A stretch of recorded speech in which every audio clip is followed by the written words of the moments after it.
Просто нигде нету конкретных сроков. Каждые 2 года передвигали, сейчас ежегодно передвигаем на конец следующего года. Когда все-таки это должно завершиться строительство? У нас сроки не передвигаются. В этом году мы взяли определенный тренд, это было впервые, и этот тренд успешный. Мы, значит, организовали строительные отряды, у нас работали 46 человек, студентов, значит, за заработную плату работали. Дорог. Аэропорт построили, а дорога к этому аэропорту не совсем. Добрый день, уважаемый журналист, спасибо за вопрос. Вообще по федеральной дороге Лена осталось каких-то 18 километров, которые не закрыты действительно асфальтом. Вопрос. В Якутске в свое время был открыт ресурсный класс для образования детей с ограниченными возможностями здоровья. Почему, имея положительный опыт, такая проблема, решение данной проблемы не инициируется сверху? То есть почему дальше в наших городах не открывается подобный класс?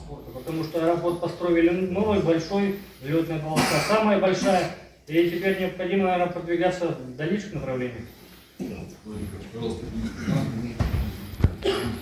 день, министр транспорта Сергей Михайлович. Да, безусловно, системно, поэтапно реализована реконструкция аэропорта Миренли. Действующий глава республики Айсен Николаев победил с огромным отрывом на выборах Тулархана. Родовые династии укрепляли коллективные ценности. Для внимания со стороны главы государства Владимира Путина обеспечила реализацию. Уважаемое правительство сочло возможным начать свою работу именно с Якутугля, старейшего предприятия, которое, безусловно, стояло у истоков всей угледобычи Южной Якутии. Допустим, какого-то правопорядка и контроля во время праздничных мероприятий, либо во время каких-то рейдов производится за счет увеличения рабочих часов смены сотрудников. То есть сотрудник отработав 14 часов, например, там, в сутки 13.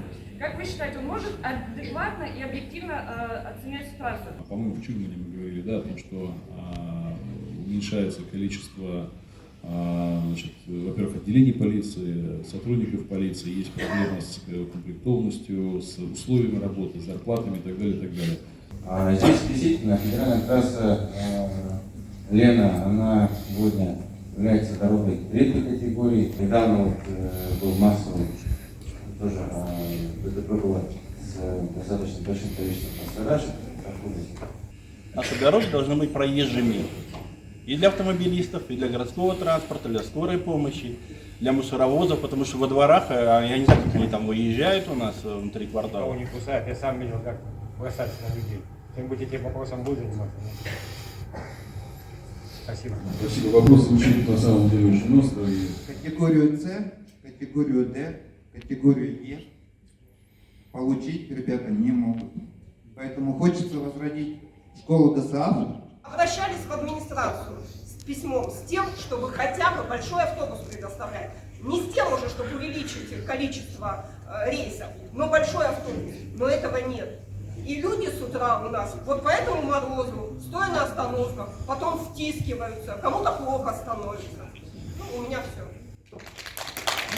Мы уже Южно-технический колледж нас посчитал смету, которая необходима, доп. Затраты, которые необходимы для того, чтобы расширить существующий полигон и вопрос по поводу поддержки, да, участников СВО.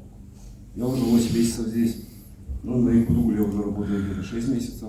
Ну, хорошая компания дала мне возможность поработать, ну, развитие. Но со стороны правительства, как вы мне говорите, что вы поддерживаете, да, участников СВО, я вот за эти 8 месяцев вообще ничего не видел. Никакой поддержки, куда бы я бы ни ходил. Мне сказали, нет приказа, кто-то в командировке, где-то что-то узнаем, позвоним. В итоге ничего я этого вообще не видел, до сих пор не вижу от правительства нашего, как говорите. И вот мне такой вопрос, может вы как-то определяете, кому-то помогать, кому-то нет участникам СВО, какие-то определенные категории есть или нет, вот просто мне такой вопрос. И еще хотел бы я узнать, вот я вот здесь работаю, да, я вот, ну, не я здесь 8 месяцев, как я приехал в город, здесь я снимаю квартиру, ну, получаю зарплату, конечно, не так, как хотелось бы, но пойдет, короче, устраивает вроде как, чтобы снять квартиру и хватало на еду, как говорится, да, а чтобы дальше развиваться нету. Вот так что вот я у правительства спрашивал, есть ли какая-нибудь поддержка какая-нибудь или еще, или это отдельную категорию. Конечно, попросить в обязательном порядке с вами вот после отчета уже поговорите, пожалуйста, да, переговорим это в индивидуальном порядке. Какая необходима сейчас помощь, да? В целом, если говорить по поддержке участников специальной военной операции. Сегодня в Нерюнгринском районе прошли встречи с работниками промышленности. Кирилл Евгеньевич, расскажите, пожалуйста, что интересует наших работников промышленной отрасли и какое будущее вы видите в этом направлении? Ну, прежде всего, конечно, хотел бы ответить то единодушие, с которым нас встречают работники промышленных предприятий, то единодушие, которое они проявляют, видя экономическую жизнь нашей республики, политическую жизнь нашей республики. Большое спасибо за поддержку в 2023 году на выборах главы республики.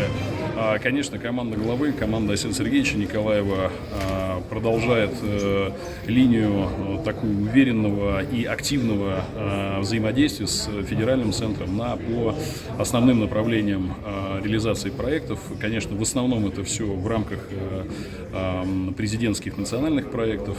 Это и социальная инфраструктура, это и жилье, это и те важнейшие объекты, которые наше население давно просило.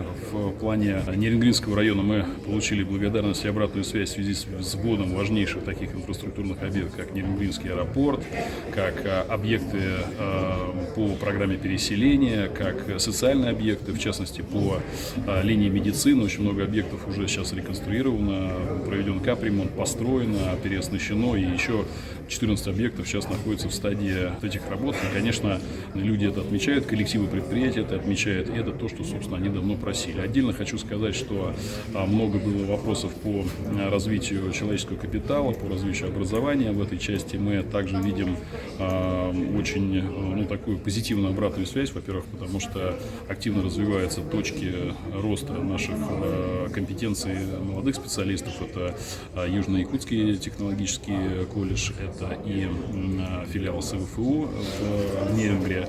Ну и, конечно, получает развитие новые направления. В частности, мы вчера были на новых производственных площадках и учебных мастерских нашего технологического колледжа Южно-Якутского. И, конечно, это очень большое будет значение иметь для промышленных предприятий, потому что это будут кадры, которые конкретно будут комплектовать эти предприятия. Ну, отдельно скажу, что люди довольны тем, что идет работа по дорогам, люди довольны, что идет работа по инфраструктуре, коммунальной инфраструктуре, но, конечно, есть еще вопросы, над которыми нам стоит потрудиться. Здесь мы тоже получили обратную связь, за что мы очень благодарны и, как говорится, за поддержку населения, по коллективу предприятий, которые получает правительство, и действия главы республики. Ну и, конечно, отдельно хотел отметить, что все единодушно и видят поддержку президента Российской Федерации, которая адресно обращена Якутии, то внимание, которое уделяет президент России Владимир Владимирович Путин. И, конечно, Нерюнгринскому району и его промышленным предприятиям отводится здесь особая роль вообще в целом в промышленности всей нашей страны, тем более в этих непростых условиях. Поэтому я считаю, что очень позитивно у нас прошли встречи, и рассчитываю, что в следующем году, когда мы опять увидимся, вопросов решенных будет больше, конечно, появится много. Спасибо.